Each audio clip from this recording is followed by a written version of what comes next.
Welcome to the Wildcard essay. This is your opportunity to find a topic that interests you. You may select a topic that is fiction. You may select a topic that is nonfiction. In this group of study modules, you'll find ideas for fiction, ideas for nonfiction, inside the box, outside the box ideas, and you're going to have a wonderful time with your cyber cafe exploring the topics you are considering for your final essay. The whole world is at your disposal to select a topic that is meaningful. Let's look over the essay that you will be producing for this particular assignment. There's a PDF below this tutorial that contains these instructions. The step-by-step instructions for how to write this essay. And first thing, you will decide what kind of essay you want to write. We know that this is going to be an argument essay. This is not going to be a book report. So we want to make sure that you understand what kind of essay you're interested in writing. Do you like problems with solutions?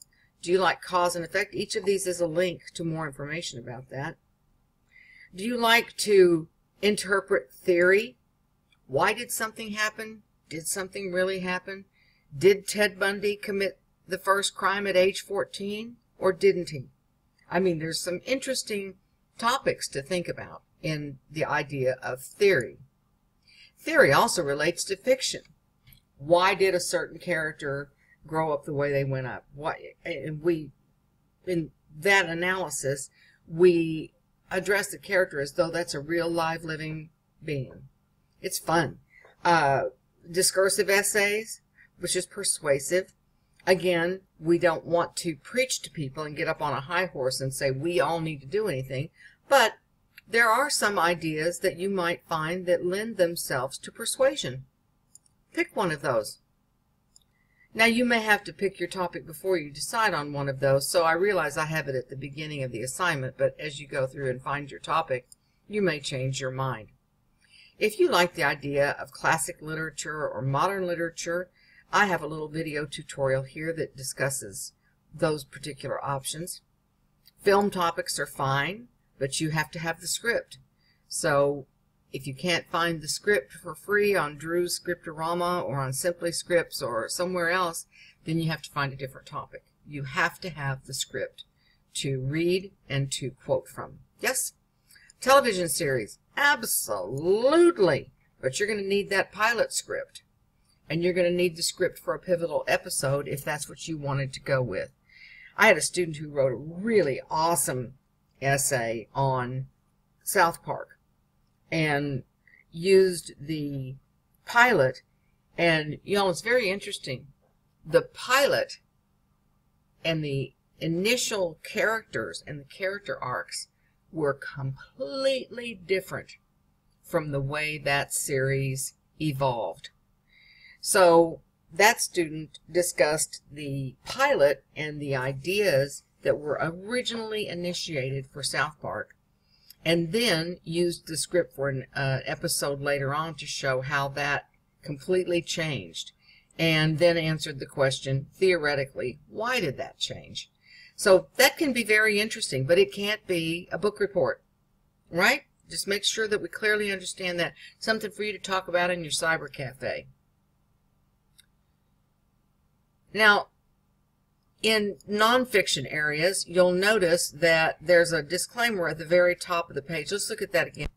Under no circumstances will anything having to do with social media be approved. Now, you'll see in one of my video tutorials about nonfiction topics where I talk about cyberbullying, that sort of thing. The idea of cyberbullying has to do with the psychological state of somebody who is so hooked into cyber world that they believe everything that they hear, and that's a psychological matter. This means if you try to tell me Facebook is better than Instagram, I'm just absolutely, completely unacceptable, right? So please be careful with that. Avoid it. Talk with each other in your cyber cafe.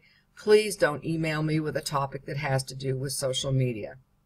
Doesn't mean that that might not be a part of your essay, but it cannot be the topic of your essay, right? You know why. Okay. All right. Now, remember that throughout this process, this is where I've said since day one in the course, these are the types of emails that I want to see, that I encourage you to write. If you have an idea for a topic and you can write an essay, an email to me and say, this is the essay I'm considering, this is my topic, this is the approach I'd like to take to that topic, I can easily look at that email and respond back to you so that you know you're on the right track. I welcome those emails. All right? Now you're going to write the outline, and this outline is what you're going to post to your Cyber Cafe and get feedback from your Cyber Cafe. Now you might want to use the Writing Center, you might want to use any of the tutoring free resources that are available, and your cyber group and whatever resources you like, but you will be developing this outline using your research, the members of the class, the Writing Center, and so forth. And that is your template for writing the outline. Step 4 is writing the essay.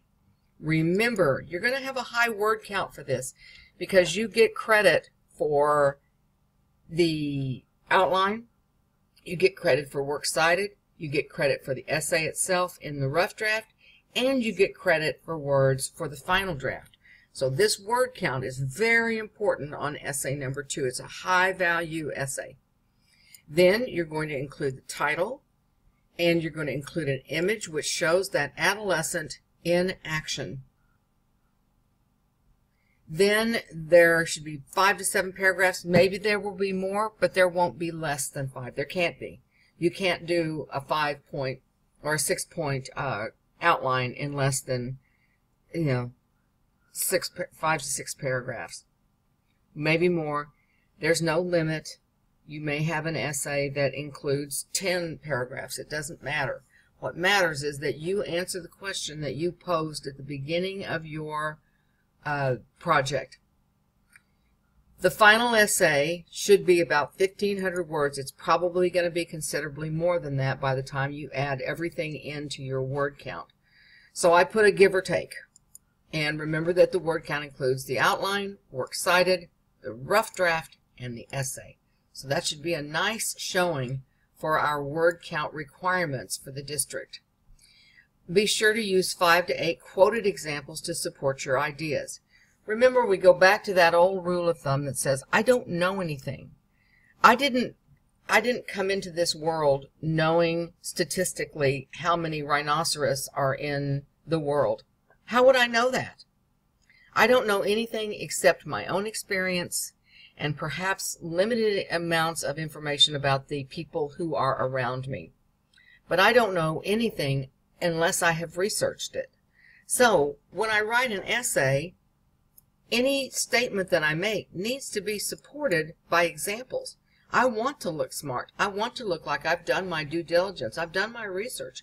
I know what's going on here. So be sure that if you make a statement, you have it supported by an example. You know this from the prerequisite skills, but I just want to make sure I point that out as we move ahead here.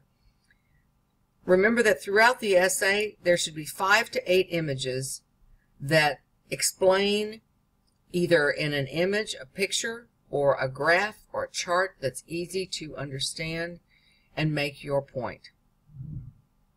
If I say a certain percentage of adolescents do this or that, and I have a simple graph from a vetted institution that supports that, do you see how that gives relevance to my idea? Yes? All right. If I'm writing a fictional thing, I'm talking about a character, and I say, I'm going to take my fictional character and I'm going to write an analysis of that character who is the narrator of a specific novel, and I'm going to say whether or not I believe that that character was a reliable or an unreliable narrator. What do I mean by that? Well, I'm not going to bore you for those of you who want to go on with nonfiction, so I will put a link to this and a little tutorial about what a narrator is and isn't. But I would have to have sources, wouldn't I, to prove that? I have what the narrator says, what the narrator does, and what is said about the narrator to see whether or not that narrator was telling me the truth. So that's what I mean by including quoted examples to support your ideas. The essay requires a title image. We already know about that from the last essays. The essay should contain beautifully written grammatical content, a works cited page in MLA using easybib.com, and make use of the free library resources available to you. And finally, at the bottom of your long document will be your complete and detailed outline. That is under everything. So as I scroll through your essay, I will see the title. Well, first of all, I'll see all the information at the top. I'll see your name, of course, and the word count. Then I will see your title, your image. Then I'm going to read your essay. Under your essay, I will see your MLA beautifully formatted reference page. And then below that, I will see your outline. That concludes this tutorial on the directions for the Wildcard essay number 2.